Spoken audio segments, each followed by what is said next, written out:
Bonjour à tous. Aujourd'hui, j'ai pour vous une bonne et une mauvaise nouvelle. On va commencer par la mauvaise nouvelle. D'ici 2 3 semaines, malgré toute votre bonne volonté, vous aurez oublié presque tout ce que vous avez appris aujourd'hui. La bonne nouvelle, c'est que ce n'est pas une fatalité, et je vais vous expliquer pourquoi. Comme vous pouvez le voir sur cette courbe, notre mémoire élimine rapidement les informations nouvellement acquises. Cette courbe, proche d'une exponentielle négative, indique que la très grande majorité des informations que nous apprenons est impitoyablement jetée à la poubelle. A l'inverse, si une information est souvent répétée, elle est considérée comme importante et son souvenir s'en trouve renforcé. Pourtant, on a tous fait du binge learning. On apprend juste avant un examen une masse importante d'informations. Le jour J, on maîtrise tout sur le bout des doigts, mais passé quelques mois, il ne reste rien. Alors, peut-on vraiment rendre le souvenir de ce qui a été appris plus durable? Eh bien oui, en espaçant progressivement les répétitions et en utilisant pour ce faire une méthode d'efficacité largement démontrée dans la littérature scientifique. Cette méthode s'appelle la répétition espacée. Le principe est simple. À chaque fois qu'on révise une information, sa mémorisation est réactivée.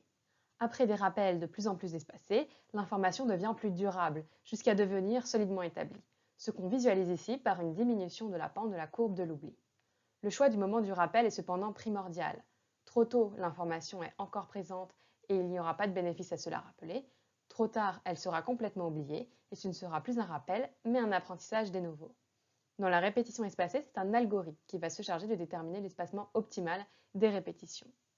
Dans notre métier de pathologiste, nous avons besoin de retenir et reconnaître énormément de maladies différentes, parfois rares. J'ai donc pensé qu'il serait intéressant d'évaluer le principe de la répétition espacée appliquée à la NAPAT. Et c'est précisément le sujet de ma thèse avec le projet SpacePath. Ce projet s'adresse aux internes ou aux pathologistes diplômés. Mon directeur de thèse étant dermatopathologiste, personne n'est parfait, le sujet porte sur la pathologie cutanée tumorale, en particulier les tumeurs épidermiques et annexielles.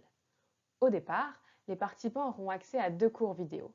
Ils se verront ensuite attribuer une série de cartes virtuelles à utiliser sur Anki, un logiciel libre et gratuit.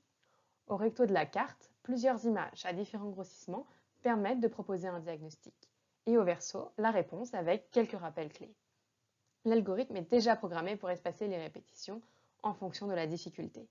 Seules quelques minutes par jour sont nécessaires, dans les transports ou avant de sortir du lit par exemple. Vous verrez qu'on prend vite goût à ce challenge. Au bout de 3 mois, un test diagnostique vous permettra d'évaluer l'impact de cette méthode d'apprentissage.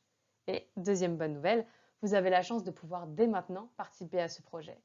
Il vous suffit pour cela de vous rendre à l'adresse qui figure à l'écran, tinyurl.com/spacepath, et de remplir un petit questionnaire anonyme.